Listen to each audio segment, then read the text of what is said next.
Sejam muito bem-vindos, pessoal, a mais um vídeo. Agradeço mais uma vez vocês por estarem aqui novamente para a gente trocar uma ideia, para a gente bater um papo. E no vídeo de ontem, eu falei que eu estava gravando um vídeo um dia antes porque eu iria pegar estrada no outro dia. Só que acabou que eu estendi e fiquei mais um dia aqui, vou pegar a estrada amanhã. Então, novamente, eu estou gravando esse vídeo na noite anterior para ele já ficar programado para sair na hora do almoço e a gente bater um papo sobre os assuntos que foram mais comentados e mais relevantes aí dessa segunda-feira. Então, já desejo para você uma excelente terça-feira. Não sai daí porque tem bastante assunto legal para a gente conversar.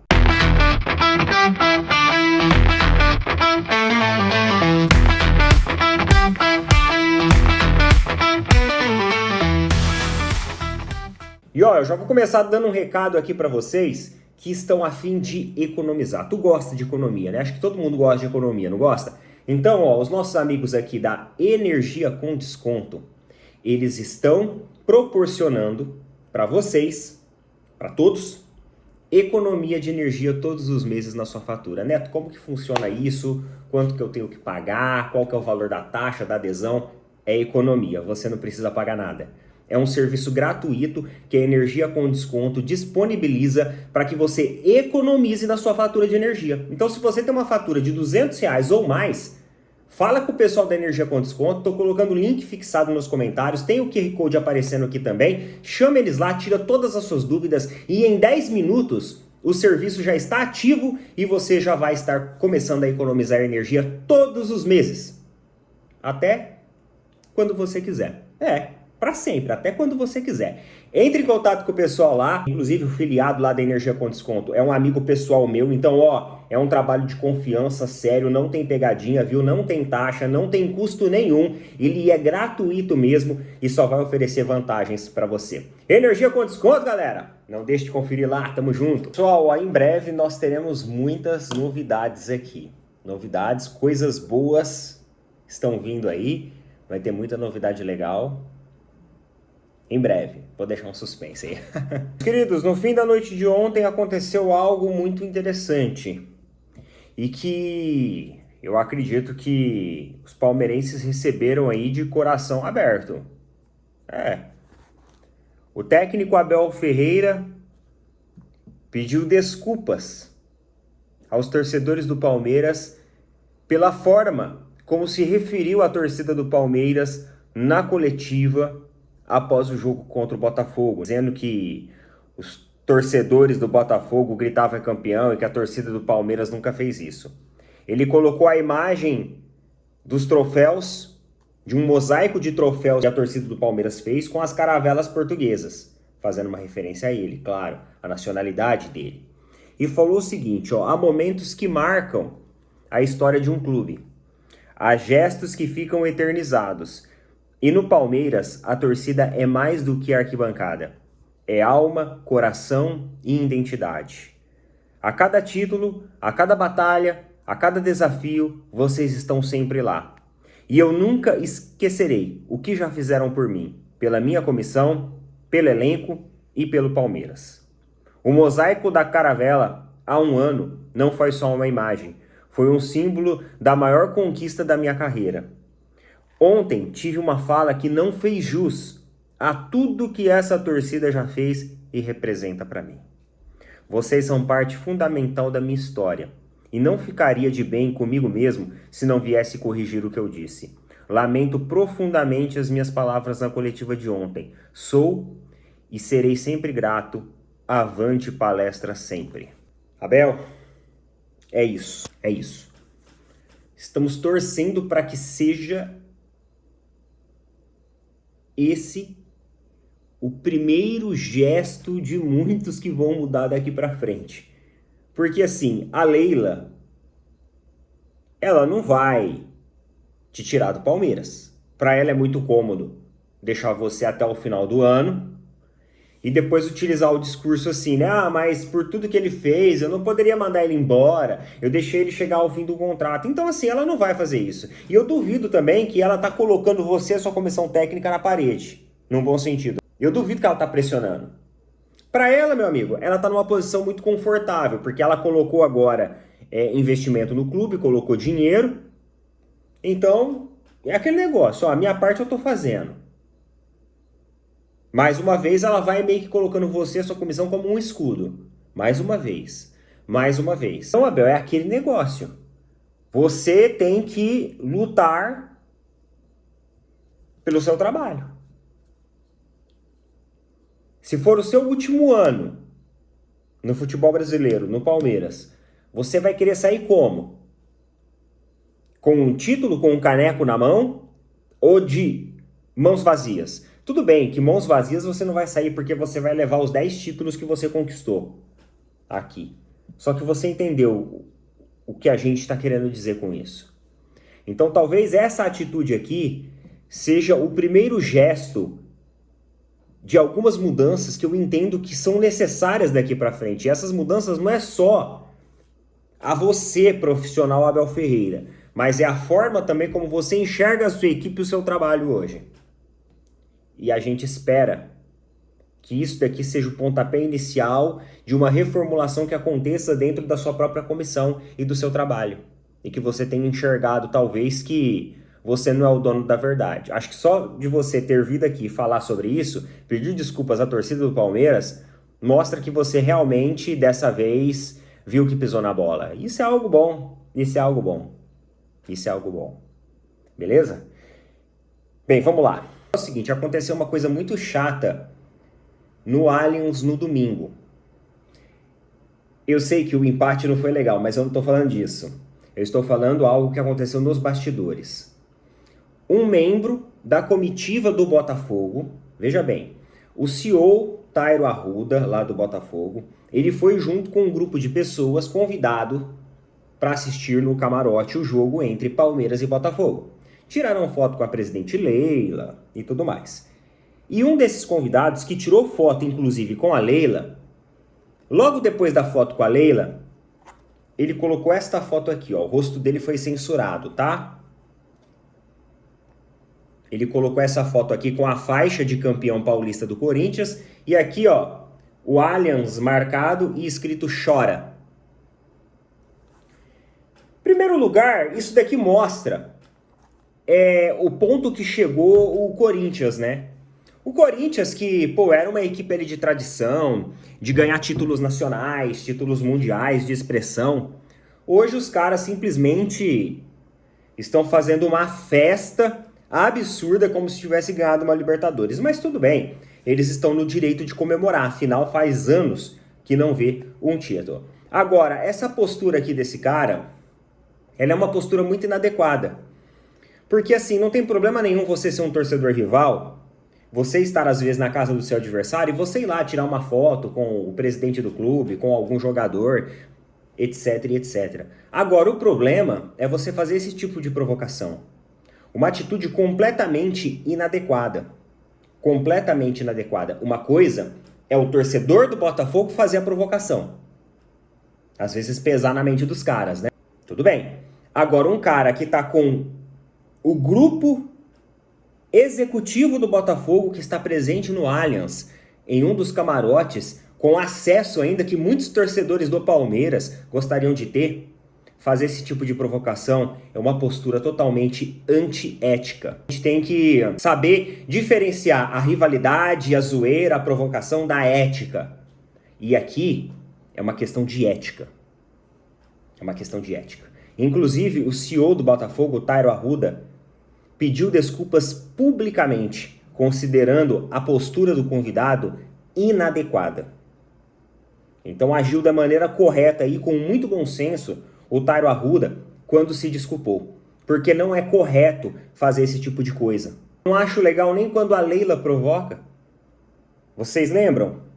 Há um bom tempo atrás, quando a Leila veio com provocações a outras equipes, a outros clubes de futebol, e eu sempre saio contra, eu falo assim, olha, ela é dirigente de futebol, ela não é a torcida para ficar provocando nem nada. Ela tem que se colocar no lugar dela. Então, o cara, ele era um convidado dos executivos do Botafogo. Então, ele deveria se comportar como tal. Não um comportamento amador, antiético, de baixo, igual esse. Aqui é um comportamento baixo. Você vai lá, tira foto com o presidente do clube, o presidente te cumprimenta, sorri com você com a foto, e aí depois você vai lá e faz uma provocação Pô, é uma total falta de respeito o que esse cara fez. Uma imaturidade, uma cabecinha desse tamanhozinho, e ainda é um cara desse que tem acesso aos que muitos torcedores aí de bom senso, até torcedores rivais de bom senso, gostariam de ter um acesso como esse. Começar também a tesourar um pouco, entra todo mundo só porque tá com o CEO do Botafogo. Não, peraí, vai ter o jogo do Botafogo? Então tá, o presidente é convidado, o CEO é convidado e o diretor de futebol convidado. Tem algum jogador que está lesionado e está afastado, ele pode ser convidado também. Ah, não é CEO, não é diretor de futebol, não é presidente e também não é jogador que está afastado ou que está lesionado. Então não entra. Fim de papo. É bom ver isso também. É bom ver isso também. É mais justo do que também controlar o acesso de rivais, para que essa palhaçada e essa falta de respeito não aconteça mais. Mas, parabéns aí ao CEO do Botafogo que teve todo o bom senso de vir publicamente pedir desculpas pelo ocorrido. Parabéns. Muita postura, muita ética e muita educação da sua parte. Parabéns mesmo. Mas é o seguinte, galera, o Garro, ele vai desfalcar o Corinthians por um tempo, viu? Um tempo indeterminado. Porque ele precisa tratar o joelho direito. Olha só o que ele falou, ó. Parar um tempo até que meu joelho fique bem vai ser bom. Não sei quanto tempo, mas não acho que seja muito. Tem que desinflamar meu joelho. Tem muita agulha ali. Fiz muita coisa para conseguir jogar. Cabeça boa e tratar de voltar rápido. Sei que teremos muitos jogos pela frente. Estou muito motivado com o que a gente tem para jogar. Coloquei anestesia para jogar o jogo, na verdade. Senão não teria conseguido jogar. Sinto que era parte do risco que poderia acontecer. Sentir muita dor e ter que suportar. Durante o jogo eu só pensava em correr e jogar, em curtir o jogo, uma final, o derby. É algo inexplicável. A gente, a torcida, nesse momento, você só quer correr, ajudar a ganhar do jeito que for. Então, não existe um prazo determinado sobre o afastamento do Rodrigo Garro aí do Corinthians, uma peça muito importante para o Corinthians, mas para todo jogador, a gente sempre deixa aqui os nossos sinceros sentimentos para que você tenha uma recuperação o mais rápido possível e volte para os campos, tá bom? Independente da rivalidade, independente do clube, a gente sempre torce para que os jogadores aí possam voltar e realizar a sua função profissional como todos querem, beleza?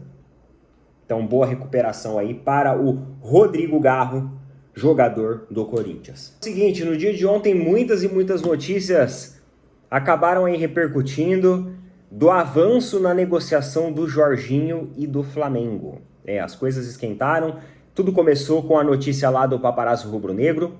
O Paparazzo Rubro-Negro havia trazido uma informação exclusiva de que houve uma reunião na terça-feira à noite entre o representante do jogador com os dirigentes do Flamengo, e nessa negociação as coisas se desenrolaram, a negociação aproximou e eles chegaram nos valores, muito próximo ali dos valores para fechar o contrato. Então, existe uma negociação muito bem encaminhada, quase certa, para que o Jorginho vá para o Flamengo. E outra coisa, isso pode acontecer até antes do tempo previsto. A ideia era que em junho as coisas acontecessem, mas em maio já pode ser que o Jorginho já dê as caras aí no Flamengo. Olha só as notícias aqui para a gente falar um pouco de como repercutiu isso. O GE trouxe essa informação também, olha só. Jorginho e Flamengo diminuem diferença de valores e caminham para acordo nos próximos dias. Partes se reuniram no domingo e ficaram mais perto do final feliz. Clube aguarda aval do presidente BAP para encaminhar a contratação do volante de 33 anos. Uma nova reunião entre o Flamengo e o staff de Jorginho no domingo encurtou a distância entre as partes e preparou o terreno para um acerto. Ambos os lados cederam e ficaram perto de um acordo por valores, principal empecilho do negócio até o momento. Então olha só, ambas as partes cederam, ou seja, o Flamengo subiu um pouquinho provavelmente e o Jorginho desceu um pouquinho para que eles cheguem próximos aí dos valores que eles queriam. Perto do que é considerado bom para os dois lados, a expectativa do Flamengo é chegar em um acordo nos próximos dias. O diretor de futebol José Boto vai levar os números ao presidente BAP em busca de um aval para fechar a contratação de Jorginho, a princípio por 3 anos. A informação da reunião foi publicada primeiramente pelo canal Paparazzo Rubro-Negro, Globo.com, aqui dando os créditos ao Paparazzo Rubro-Negro, sendo aí devidamente reconhecido. Agora existe um outro ponto aqui também, pessoal, que está abordado aqui no Globo.com, que a gente está no período aí do fim do Ramadã, que é o período sagrado para os muçulmanos. Ah, Neto, mas o que isso daí tem a ver com... Isso tem tudo a ver, porque após o fim do Ramadã, a gente vai ter os clubes árabes voltando aí às suas negociações, voltando o foco para as negociações. Então é esperado que o Jorginho também receba propostas lá das Arábias, isso, lá dos árabes. E o José Boto, ele quer fechar um negócio rápido justamente por causa disso. Aqui, ó, o staff de Jorginho prioriza o Flamengo, mas não fecha a porta para outras propostas. Com o fim do Ramadã, no último sábado, o mercado árabe tende a aquecer nas próximas semanas. Por isso, o rubro-negro corre para fechar o negócio o quanto antes. Meus amigos, José Boto, ele não dá ponto sem nó, né? Então ele quer agilizar essa situação logo, porque o contrato assinado já vai indicar tudo em relação a principalmente outras propostas que acontecerem. Ninguém vai querer ficar fazendo proposta para um cara que acabou de assinar o contrato aí de 3 anos com a equipe. Assim, só para deixar claro, as propostas árabes, elas são muito altas.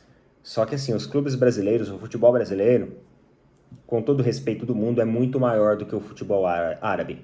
Se o Jorginho tiver a fim de jogar bola, ele vem pro Brasil. Se ele tiver a fim só de ganhar dinheiro, aí ele vai lá pros árabes, que lá ele vai ficar numa mamata, vida boa, poucos jogos, sem muita competitividade e bolso cheio.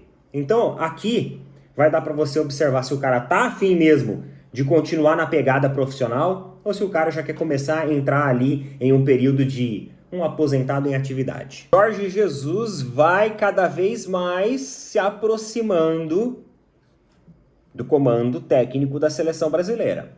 Isso porque as informações e as notícias agora é de que o treinador está disposto a abrir mão até do Super Mundial de Clubes com o Al Hilal para assumir a seleção brasileira. E aí eu falo pra vocês, mano. Enquanto muitos desfazem do futebol brasileiro, o cara, ele tá muito afim de vir.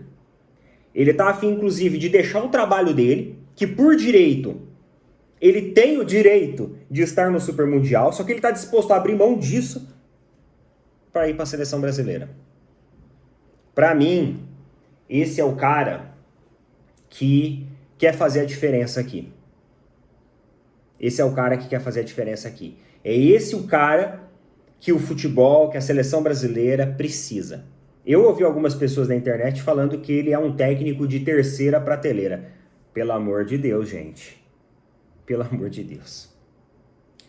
Qual técnico brasileiro, vamos lá, foi de primeira prateleira ao longo de toda a história do futebol brasileiro? O Felipão foi campeão com a seleção brasileira em 2022. Ele era um técnico de primeira prateleira? Não. Nunca foi considerado um técnico de primeira prateleira. Chegou no Chelsea, não teve uma continuidade, acabou flopando. Aí em Portugal ele fez um trabalho muito bom, mas nunca foi considerado aquele técnico assim, sabe? Real Madrid e tal, tudo mais. Então vamos lá. Qual que é o técnico? O Dorival Júnior é técnico de primeira prateleira? O Fernando Diniz é técnico de primeira prateleira? O Tite, ele é um técnico de primeira prateleira? Aí vocês vêm me dizer que o Jorge Jesus não tá bem porque ele é terceira prateleira? Por favor, meus amigos. Por favor, para com isso. Para com isso. Quem fala que o Jorge Jesus é um técnico de terceira prateleira, pô, vocês colocam os técnicos brasileiros em que prateleira, então? Na 10ª? Jorge Jesus já revolucionou e abriu as portas, né, dos técnicos portugueses aí aqui no Brasil. Ele revolucionou a forma do futebol brasileiro ser dinamicamente, estruturalmente jogado, e agora ele pode reformular também a forma como a seleção brasileira é. Eu espero que dê certo, sinceramente, e eu acredito que com o Jorge Jesus vai ser assim. Se a CBF der carta branca para ele e aval, ele pega. Se ele recusar, significa que alguma conversa interna aconteceu que fez com que ele declinasse. Para ele declinar, alguma coisa vai ter. Ou a CBF tá blefando, né? Não vai vir Jorge Jesus coisa nenhuma e daqui a pouco a gente acorda aí com o Mano Menezes na seleção. Aí é muita sacanagem. Mas eu vou gostar muito se o JJ assumir a seleção. Eu acho que pela primeira vez, depois de anos, o Brasil vai ter um técnico realmente à altura. E se derem carta branca para ele, eu tenho certeza que ele vai fazer um bom trabalho sim, dentro da seleção. Esse é o sonho do cara, mano. Ele quer conquistar esse agora, ser campeão do mundo com a seleção brasileira. Então deixa esse cara vir que ele tá valorizando realmente o Brasil. Deixa ele vir. Coloca nas opiniões aí, tamo junto. Valeu, falou, até mais.